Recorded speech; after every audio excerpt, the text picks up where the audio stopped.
Ադրբեջանը ասում է անդադար, ասում է բանվարչապետ անխոչնդոտ ճանապարհ եւ ես դրա մասին բազմիցս ասել եմ։ Հիմա տեսեք, ինչ են իրենց տեսեք, ուրեմն անխոչնդոտ չի նշանակում օրենքի ես չգիտեմ իրենք ինչ են հասկանում։ Մենք ասում ենք մեր սկզբունքները եւ ասում ենք, որ մեր սկզբունքների շրջանակում մենք պատրաստ ենք գնալ պարզեցումների։ Տեսեք, Ադրբեջանը ըստ էության ասում է, որ Հայաստանի Հանրապետությունը, քանի որ լուծումներ չի տալիս եւ լուծումներ չի առաջարկում կամ ինչ որ մի բան։ Մենք դրա համար Ադրբեջանը որոշում է կայացրել, որ պետք է օգտվեն Իրանի երթուղուց։ Այսինքն սա նշանակում է, որ Իրանի երթուղին եւ պայմանները իրենց համար ընդունելի են, հակառակ դեպքում իրանք չեն օգտվի դրանից։ Եվ մենք որպեսզի նաեւ այս համատեքստում ամեն ինչ པարզ հասկանալի լինի, եւ մենք ասում ենք, որ պատրաստ ենք նույն պայմաններով, ինչ պայմաններով Իրան Իսլամական Հանրապետությունով են անցնում, նույն պայմաններով ապահովել Հայաստանի Հանրապետության տարածքով, որպեսզի ի ցույց դնենք, թե այն ընկալումը, որ մեր առաջարկած պայմանները Ադրբեջանին կարող են ընդունելի չլինել, իրականությանը չեն համապատասխանում։ Եթե նույն պայմանը ընդունելի է Իրանի Իսլամական Հանրապետության տարածքով անցնելու համար, ինչու պետք է ընդունելի չլինի Հայաստանի թուղթը չի այդ հարցում դառնում նաև իրենց ձեռքին խաղաքարտ։ Ոչ մի խաղաքարտ, ինչքան դա խաղաքարտ է, այդտեղ որևէ այլ մեկնաբանության տեղ չկա։ Ես եթե չեմ սխալվում, ամռանը Երևանում տեղի ունեցավ քննարկում հրապարակային խաղաղության խաչմերուկ նախագծի վերաբերյալ եւ ես նաեւ իմ ելույթում մանրամասն անդրադարձել եմ նոյեմբերի 9-ի հայտարարությունն է դրանք, ինչը ասում են գրեթե նույնականն են խաղաղության խաչմերուկը եւ նոյեմբերի 9-ի 9-րդ կետը։ Ես ուրիշ բան եմ ասում։ Այս ներողություն մի հատ որպեսզի པարզ լինի։ Ես ասում եմ նոյեմբերի 9-ի երրակոմ հայտարարության 9-րդ կետում չկա մի բան, որից ենթադրում է, որ Հայաստանի տարածքային ամբողջականությունը, ինքնիշխանությունը, իրավազորությունը պիտի որևէ ձևով նսեմացվի, այնտեղ չկա մի բան, որ երրորդ ուժ պետքա մեր երկրի տարածքում ներկայություն ունենա եւ ներողություն, կասեմ հեսա։ Եվ այնտեղ հստակ փոխադարձության սկզբունքը արձանագրված։ Այս առաջինը վերահսկողությունը ըստ էության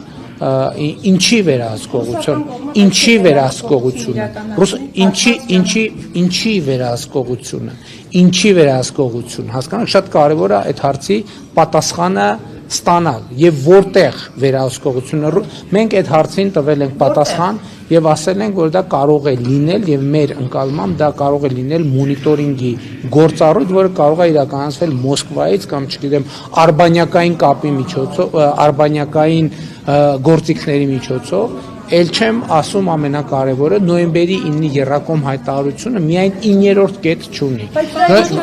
Մի րոպե, որ մեկնաբանության տեղիք է տալիս։ Ֆիքսված այդ թվում 2020 թվականի նոյեմբերի 10-ի Ռուսաստանի Դաշնության նախագահի հրամանագրի մեջ։ Պետք է չլինի։ Տեսեք, ուրեմն ելի եմ կրկնում, որևէ տեղ, որևէ բան գրած չի, որ Հայաստանի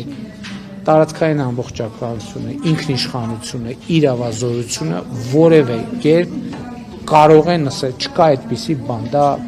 բացառված է, ովքեր ասում են, որ Հայաստանը նման պարտավորություն է ստացվել, ճիշտ չեն ասում ուղղակի։ Այդ գործառույթի մասին եմ ասում։ Վերահսկողություն Ես ես չեմ մեկնաբանում մի ձև, ես ասում եմ Հայաստանի ինքնիշխանությունը, իրավազորությունը, տարածքային ամբողջականությունը որևէ կասկածի ենթակա չի եւ չի կարող լինել։ Մնացածը ուրիշ ժանրի պատմություն։ Ես չգիտեմ ով է կասկածի տակ դնում։ Ես ասում եմ, որ դա չի կարող կասկածի տակ դրվել։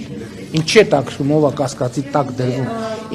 Ես ասում եմ, որ դա չի կարող կասկածի տակ դրվել։ Պարոն, տեսեք, մենք գնում ենք Հայաստանը գնում են խաղաղության, բայց մեր ընդդիմադիր դաշտից շատ հաճախ են խոսում, որ սա խաղաղություն չէ, ինչպես նաև Սերժ Սարգսյանը հայտարարեց, որ Լեռնային Ղարաբաղի էջը փակված չէ, իրենք պետք է այդ հարցը մտցնել նորից քաղաքական համակարգի հայտարարությունների։ Ես այդ հայտարարություններին արձագանքել եմ նույնիսկ այդ հայտարարությունները արվելուց առաջ եւ ասել եմ, որ Ղարաբաղյան շարժումը Հայաստանում չի շարունակվել։ Պարոն Եվ Վարդանյան, այսինքն ասում է իշխանադարձում։ Ով ասում։ Թող Սերժ Սարգսյանը գնա տեսնի ինչ է անում այն ժամանակ։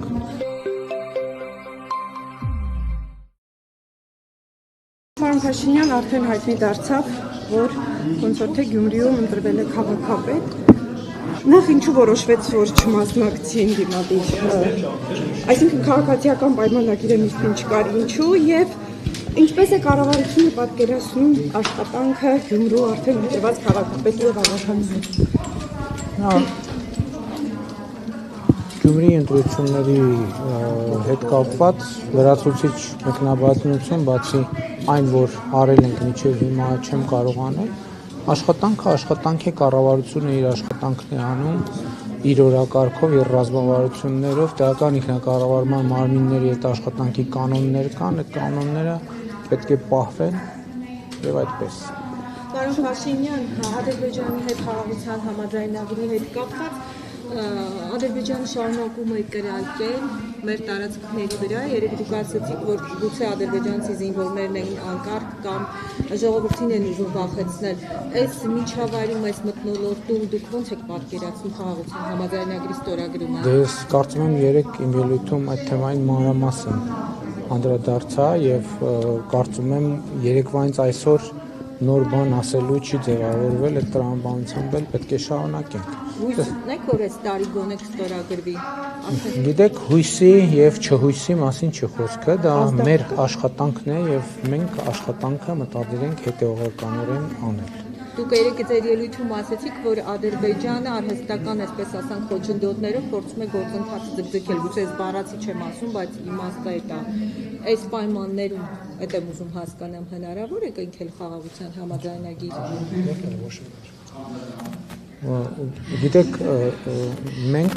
ել եմ ասում, դա մեր աշխատանքն է, մենք այդ աշխատանքը պետք է անենք հետեւողականորեն։ Այսինքն, ընդհանրապես ոչ միայն միջազգային, այլև ներքին տրամաբանության մեջ այնպես չի, որ ծրագրերը, որ մենք դնում ենք սերմանում կանոնությունները, այդպես միանգամից ստացվում է։ Սկսած պահիկային ոստիկանությունից շարունակած 300 դպրոց 500 մանկապարտեզ ծրագրից ծրագրերը ջանք են պահանջում, հետևողականություն են պահանջում, հանգամանքների ամբողջական ուսումնասիրություն են պահանջում։ Դա մեր աշխատանքն է, դա մեր օրակարգն է եւ մենք այդ աշխատանքով պետք է զբաղվենք։ Պարոն Վարչապետ, Բարքաշնի ճանապարհների ապաշխարման հետ կապված շատերը փորձագետներ կարծիքն հայտնում, որ այսպես մեղմացումը Ադրբեջան-Նախիջևան ճանապարհների հետ կապված ինքը ավելի շատ միջանցքային տրամաբանություն ունի, ինչ կարող եք ասել, այս մասով խաղաղության պայմանագրից այսպես բանակցություններից առանձնացված ճանապարհների ապաշրջափակման մասով կան բանակցություններ Ադրբեջանի հետ եւ ի վերջո ինչպես ստուգվելու ադրբեջանական բեռները կամ ինչպես է դա տեղ ունենալու։ Գիտեք, տեսեք, դուք խոսում եք մեղմացման մասին, ոչ մի մեղմացման մասին խոսք լինել չի կարող, որովհետև մենք մեր դիրքորոշումները խաղաղության խաչմերուկ նախագծի մեջ ներկայացրել ենք գրավոր շատ վաղուց, այդ թվում այդ նպատակով, որ ամենատարբեր մեկնաբանություններ չլինեն։ Եվ այդ ծրագրի շրջանակներում, նախագծի շրջանակներում մենք սկսել ենք աշխատանքը եւ շարունակելու ենք։ Դրա մասին է խոսքը։ պատասխան դեռ չկա Ադրբեջանի առաջարկին։ Դե ըստ էության գրավոր առաջարկին գրավոր պատասխան ոչ չենք ստացել, կան այլև այլ մեկնաբանություններ, բայց նաեւ էլի ես կարծում եմ, որ մենք պետք է process-ը ճիշտ հասկանանք, այսինքն ցանկացած նախագիծ իրականացման ընթացքում ինքը ունի նրբություններ եւ այդ նրբությունների շուրջ պետք է աշխատել եւ մենք ի սկզբանե էլ տեսեք, որ հարցի հեղինակը խոսում է մեղմացումների մասին, հենց խաղաղության խաչմերուկ նախագծի շրջանակներում մենք ֆիքսել ենք, որ մենք պատրաստ ենք պարզեցումների, ընթացակարգերի պարզեցումների եւ ըստ էության 4 հիմնական սկզբունքների պահպանման։ Առաջինը տարածքային ամբողջականություն, ինքնիշխանություն, իրավազորություն, փոխադարձություն։ Փոխադարձությունը ինչի համար է, որովհետև հիմա մենք այս փուլում առաջարկում ենք, որ երկաթուղային կապը բացենք, մասնավորապես հորադիս երասգծի վրա, որտեղ եւ Ադրբեջանից Ադրբեջան Հայաստանի տարածքով եւ Հայաստանից Հայաստան-Ադրբեջանի տարածքով իրականացվեն բեռնափոխադրումներ եւ մենք հենց այսօր պատրաստ ենք գնալ այդ լուծումների եւ ելի եմ ասում նաեւ շատ կարեւոր է արձանագրել, չէ, որ մենք երբ որ ասում ենք պատրաստ ենք այդ լուծումների, բայց մենք մեզ հարց ենք չէ տալիս, բա մեր հանրությունը ո՞նց կվերաբերվի այն լուծումներին, որոնք մենք առաջարկում ենք։ Եթե մենք այդ վստահությամբ ասում ենք, այդ նշանակում է, որ ել եմ ասում, դիվանագիտական նրբությունների պատճառով եւ քանի դեռ համաձայնեցված չէ, մենք ամեն ինչի չենք կարող զուտ կոռեկտությունից աշխատանքի տրամաբանությունը չխախտելու համար բացել։ Բայց եթե մենք ասում ենք, մենք պատրաստ ենք հենց այսօր գնալ այդ տրամաբանությամբ, նշանակում է ունենք որոշակի վստահություն, որ նաեւ մեր հանրության, այդ թվում Մեղրի խոշորացված համայնքի մեր բնակչության, այդ թվում Սյունիքի մարզի, այդ թվում Հայաստանի Հանրապետության բնակչությունը կտեսնի, ասի, հա, շատ լավ, նորմալ կոմպրոմիս է եւ ներողություն եմ խնդրում, փոխադարձ ընդունելի կարող է լինել, այսինքն էս է տրամաբանությունը։ Ադրբեջանը դա համարում է, Ադրբեջանը ասում է անդադար, ասում է բանվարչապետ անխոչնդոտ ճանապարհ եւ ես դրա մասին բազմիցս ասել եմ։ Հիմա տեսեք, ինչ են իրենց տեսեք, ուրեմն անխոչնդոտ չի նշանակում օրենքի, ես չգիտեմ իրենք ինչ են հասկանում։ Մենք ասում ենք մեր սկզբունքները եւ ասում ենք, որ մեր սկզբունքների շրջանակում մենք պատրաստ ենք գնալ բարձեցումների։ Տեսեք, Ադրբեջանը ըստ էության ասում է, որ Հայաստանի Հանրապետությունը, քանի որ լուծումներ չի տալիս եւ լուծումներ չի առաջարկում կամ ինչ որ մի բան, մենք դրա համար Ադրբեջանը որոշում է կայացրել, որ պետք է օգտվեն Իրանի երթուղուց։ Այսինքն սա նշանակում է, որ Իրանի երթուղին եւ պայմանները իրենց համար ընդունելի են, հակառակ դեպքում իրանք չէին օգտվի դրանից։ Եվ մենք որպեսզի նաեւ այս համատեքստում ամեն ինչ པարզ հասկանալի լինի, եւ մենք ասում ենք, որ պատրաստ ենք նույն պայմաններով, ինչ պայմաններով Իրան Իսլամական Հանրապետությունով են անցնում, նույն պայմաններով ապահովել Հայաստանի Հանրապետության տարածքով, որպեսզի ի ցույց դնենք, թե այն ընկալումը, որ մեր առաջարկած պայմանները Ադրբեջանին կարող են ընդունելի չլինել, իրականությանը չեն համապատասխանում։ Եթե նույն պայման ընդունելի է Իրանի Իսլամական Հանրապետության տարածքով անցնելու համար, ինչու պետք է ընդունելի չլինի Հայաստանի թուղթը չի այդ հարցում դառնում նաև իրենց ձեռքին խաղակարդ։ Ոչ մի խաղակարդ, ինչքան դա խաղակարդ է, այդտեղ որևէ այլ մեկնաբանության տեղ չկա։ Ես եթե չեմ սխալվում, Ամռանը Երևանում տեղի ունեցավ քննարկում հրապարակային խաղաղության խաչմերուկ նախագծի վերաբերյալ եւ ես նաեւ իմ ելույթում մանրամասն անդրադարձել եմ նոյեմբերի 9-ի հայտարարական են դրանք, ինչը ասում եք գրեթե նույնականն են խաղաղության խաչմերուկը եւ նոյեմբերի 9-ի 9-րդ կետը։ Ես ուրիշ բան եմ ասում։ Ներողություն, մի հատ որպեսզի པարզ լինի։ Ես ասում եմ նոյեմբերի 9-ի Երակոմ հայտարարության 9-րդ կետում չկա մի բան, որ ենթադրում է, որ Հայաստանի տարածքային ամբողջականությունը, ինքնիշխանությունը, իրավազորությունը պիտի որևէ ձևով նսեմացվի, այնտեղ չկա մի բան, որ երրորդ ուժ պետքա մեր երկրի տարածքում ներկայություն ունենա եւ ներողություն, կասեմ հեսա։ Եվ այնտեղ հստակ փոխադարձության սկզբունքը արձանագրված։ Այս առաջինը վերահսկողությունը ըստ էության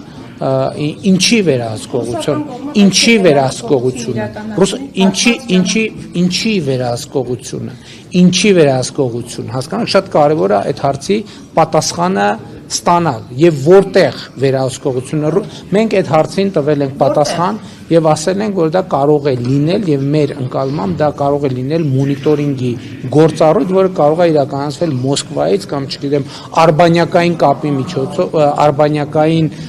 գործիքների միջոցով, ել չեմ ասում ամենակարևորը նոյեմբերի 9-ի Երակոմ հայտարարությունը միայն 9-րդ կետ չունի։ Մի րոպե, որ մեկնաբանության տեղիք է տալիս։ Ֆիքսված է այդ թվում 2020 թվականի նոյեմբերի 10-ի Ռուսաստանի Դաշնության նախագահի հրամանագրի մեջ։ Պետք է չլինի։ Տեսեք, ուրեմն ելի եմ կրկնում, որևէ տեղ, որևէ բան գրած չի, որ Հայաստանի տարածքային ամբողջականությունը, ինքնիշխանությունը, իրավազորությունը որևէ կերպ կարող են ասել, չկա այդպիսի բան, դա բացառված է, ովքեր ասում են, որ Հայաստանը նման պարտավորություն ստացվել, ճիշտ չեն ասում ուղղակի։ Այդ գործառույթի մասին եմ Վերահսկողություն մեկնաբանում եք դուք մի ձեր ես չեմ մեկնաբանում մի ձև, ես ասում եմ Հայաստանի ինքնիշխանությունը, իրավազորությունը, տարածքային ամբողջականությունը որևէ կասկածի ենթակա չի եւ չի կարող լինել։